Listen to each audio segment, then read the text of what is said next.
Welcome to ForexTV.com's PM Exchange. It's Tuesday, December 4th. I'm Remy Hokie. Today I'm joined by Joel Kruger, Senior Currency Analyst at Thomson Financial. Joel joins us to discuss the surprise rate decision from the Bank of Canada, as well as his Forex forecast for the week ahead. Good afternoon, Joel. Hi, Remy. Good to see you. Good to see you, too. Thanks for joining us today. Pleasure. Well, in the morning session, we had a surprise rate cut from the Bank of Canada. They cut rates by 25 basis points to 4.25%. And as a result, we saw the CAD sell off against the dollar and yen. So first and foremost, tell us about the rate decision and how this changes the outlook. Yeah, well, I think a couple of things factored into today's rate decision. One, it definitely, there did need to be a rate cut. The Bank of Canada has shown that inflation's sort of been, more in check lately, and that's sort of been a little refreshing considering the appreciation in the Canadian dollar. Also, the heightened credit concerns and the sort of spillover has definitely had an effect on Canada. And finally, the effect and the impact on their exports has been sort of devastating.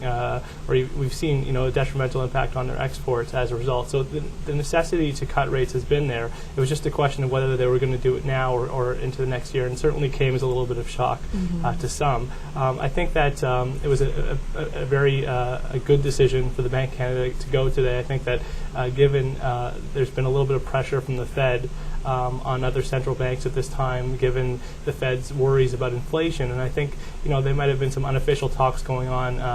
Given what's been going on, the Fed we know at this point is going to be probably cutting. There's people are talking about 50 basis points at this point, and given that, I think that the Bank of Canada acted properly to sort of stay in line. If they would have held today and the Fed would have cut 25 or 50 next week, it would have triggered a significant appreciation in the Canadian dollar that would have been unwelcome. So I think that it was a good move for them to go ahead and cut today. Well, looking ahead at the coming session as we near the end of the New York session close, dollar CAD is trading around the 101.25 level. But looking ahead to the morning session, what do you see in terms of levels for dollar CAD and for CAD yen? I think that again, I've been over the past several weeks. In our discussions, I've been bullish on dollar CAD. I think that we've last week, in fact, we were talking about the potential reversal on the monthly chart, and we've seen that on the break above 1.0015, and that was confirmed last week on the monthly close. So we do have a meaningful base in place, and I do continue to see additional upside. We did have a significant move up, so pullbacks, though, I do see, they are expected, but I do see them limited to the 1.0050 area. And I expect to see the key level above right now in dollar CAD is 101.75, 55.75, which is coincides with the 61.8 retracement level. So I do see pullbacks as limited and looking to buy on dips to open up a possible move to 105 over the coming weeks. Okay, well, while we're on the theme of central banks and currency pairs, we have both the ECB as well as the BOE rate decision coming out on Thursday morning. And due to the BOC rate cut this morning, market expectations are more biased towards a rate cut from the BOE. And therefore, I'd like to move on to the cross of the euro sterling, which saw sharp gains on the day. So if you could tell me what you expect to see in price action for euro sterling. Yeah, I think that euro sterling had a really interesting day today. It drove higher throughout the day, initially on the back of some weak PMI data out of the UK and some higher than expected PPI data out of the Eurozone. And first and foremost with euro sterling, the longer term macro accounts have been buyers of the cross going back several months.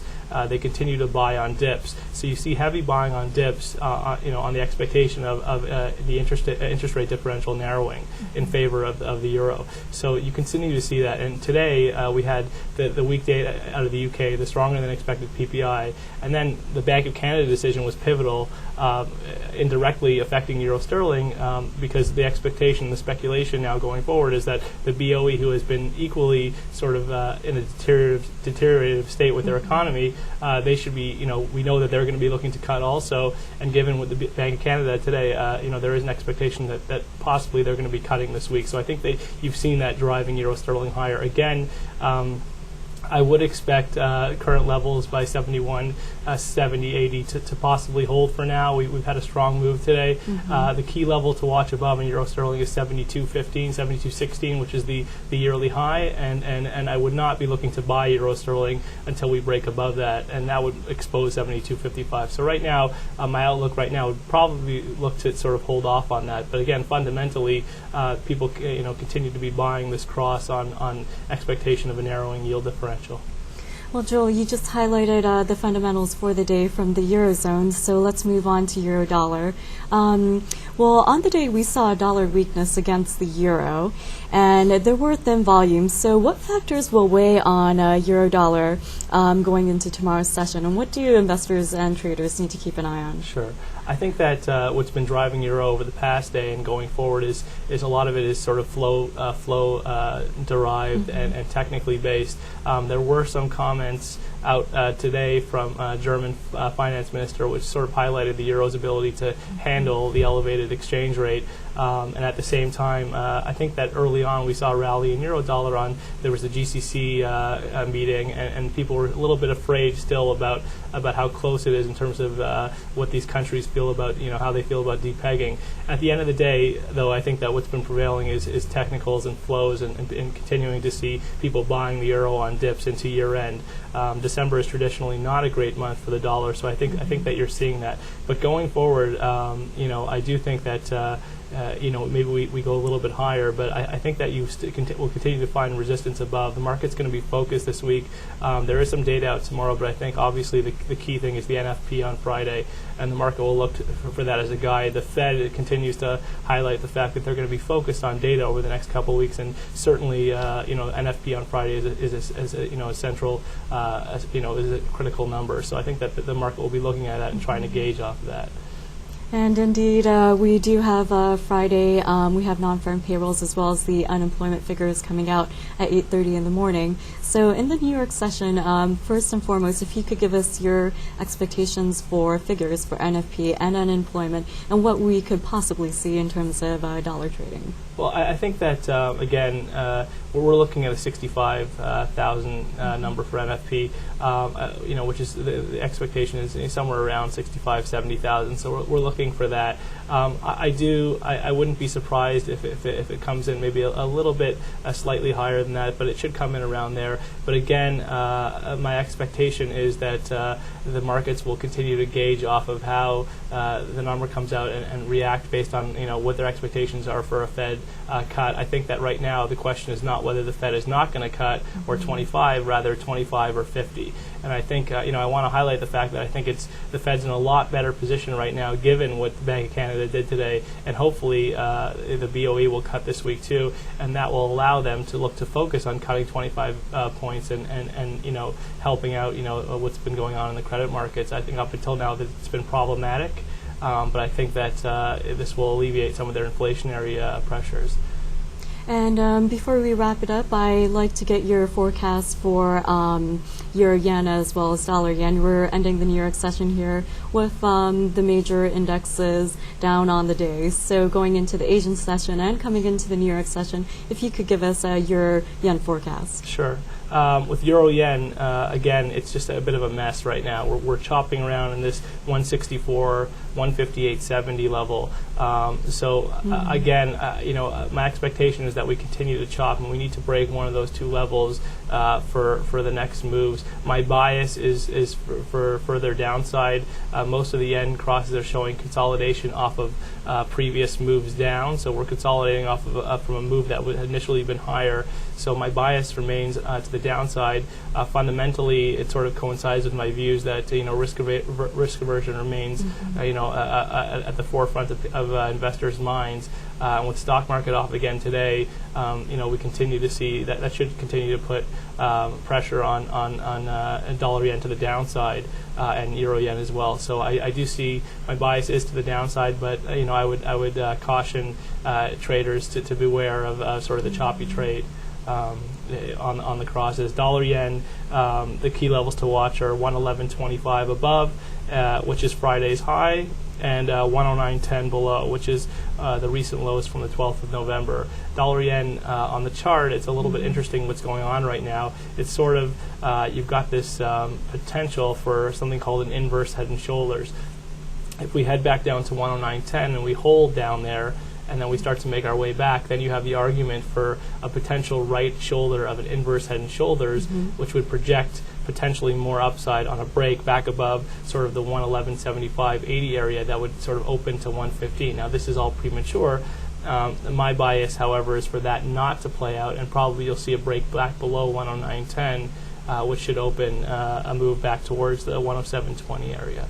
Okay, and last but not least, we've covered all the majors as well as the key crosses, but I would like to get your take on the Aussie dollar as well as the Kiwi dollar. At the end of the New York trading session, we saw gold prices come back up on dollar weakness, and ahead of the OPEC production decision, we saw crude futures pull back.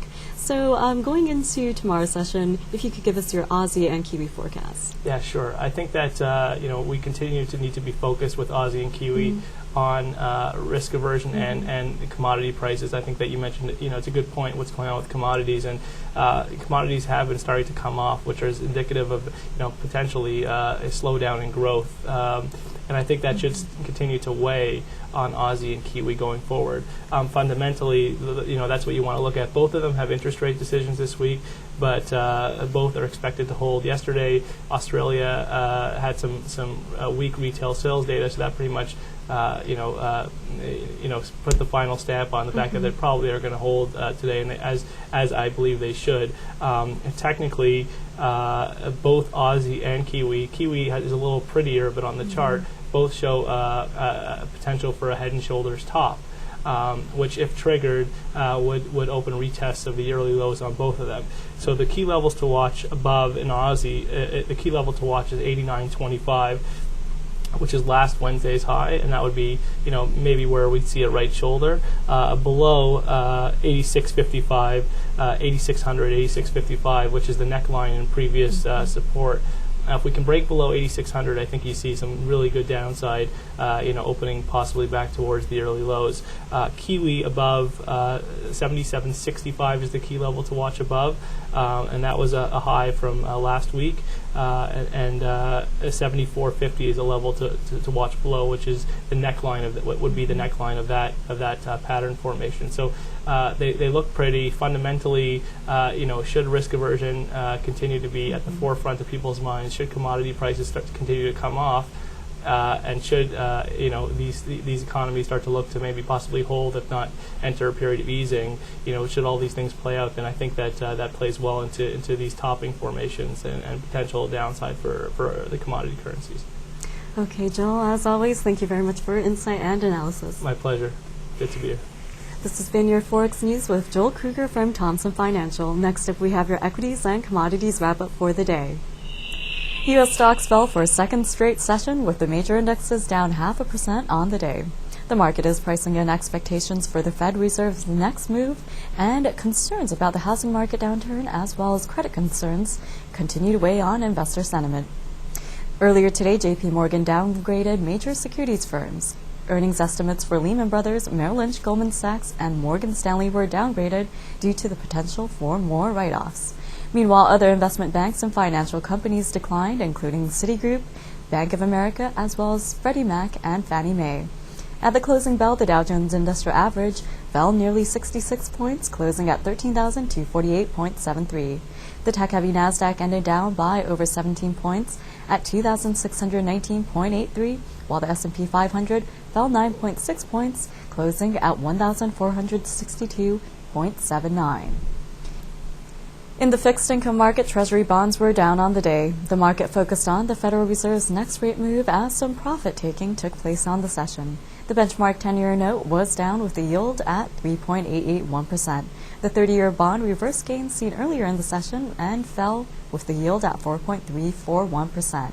And the 2-year note was down with its yield at 2.88%. And in energy, NYMEX crude oil futures fell today, ending at the weakest level since late October. The market awaits OPEC's production decision at tomorrow's meeting. January crude ended down by 99 cents at $88.32 a barrel. Also, traders await the EIA and API petroleum inventory report due out Wednesday morning at 10:30 a.m. Eastern Time. And in other NYMEX petroleum products, January RBOB gasoline rose 0.16 cents, closing at $2.2517 a gallon. January heating oil gained 0.07 cent, closing at $2.5118 a gallon. January nat gas futures declined 5.9 cents, ending the session at $7.155 per million BTU. Over in the metals complex, gold futures climbed today above $800 an ounce. This came as the U.S. dollar weakened against the euro and the yen. There was also buying based on technicals today. February gold gained $12.90 to end at $807.60 an ounce. Meanwhile, March silver gained 25.5 cents, closing at $14.465 an ounce. And December palladium gained $1.95, closing at $348.90 an ounce. And December copper ended the session down by 6.3 cents at $2.99.80 a pound. This afternoon, I'm joined by Bobby Firestone, analyst at Aileron Trading. He'll give us his short-term outlook for NYMEX crude and COMEX gold futures. Well, unless you've been living under a rock, we all know the word of the week is OPEC. OPEC, they're going to be meeting tomorrow. Forecasts are saying that they're either going to do a 500,000 barrel a day official production quota change to the plus side, or there may be some unofficial wranglings. Either way, it looks like OPEC's going to be adding more oil to the market. Now, in the grand scheme of things, okay, that's great, but if you listen to comments out of various oil ministers, there's no shortage of oil out there. So we'll have to see how much impact this has. Going into this meeting, I'm seriously thinking we're going to see a sell the rumor, buy the fact scenario, that everyone is so sure OPEC's going to be doing something big this meeting that nobody wants to be long. Good possibility we're going to see a shift, and we're going to probably see another push higher after the meeting, which leads to the next thing. Inventories. Inventories are coming out tomorrow. Let's do not forget. Inventory numbers, at this point, we've seen the gamut of numbers in recent times. We've seen builds, we've seen surprise draws. Last week we had a draw that the market reacted as if it was a build. So inventory numbers, I think, really what's going to do is it's either going to accelerate the move off the OPEC announcement one way or another, or it's just going to be completely forgotten 3 minutes after it's announced. Now, there are rumor and news reports flying around that various countries that make up parts of OPEC will be going off of their dollar pegs. Realistically, I think it's wishful thinking on a lot of people's parts. If they were to do it from an accounting standpoint, it would cost them a ton of money. So realistically, I don't think they're going to do it. If they are looking to do it, chances are they'll wait for the dollar to rally so they don't take such a big hit in their pocketbooks. And we all know that's what makes the world go round. That was Bobby Firestone, analyst at Aileron Trading, with his commodities commentary. And that's it for today's edition of PM Exchange. I'm Remy Hokie. Join us tomorrow morning for your latest news update right here on ForexTV.com. Have a good night.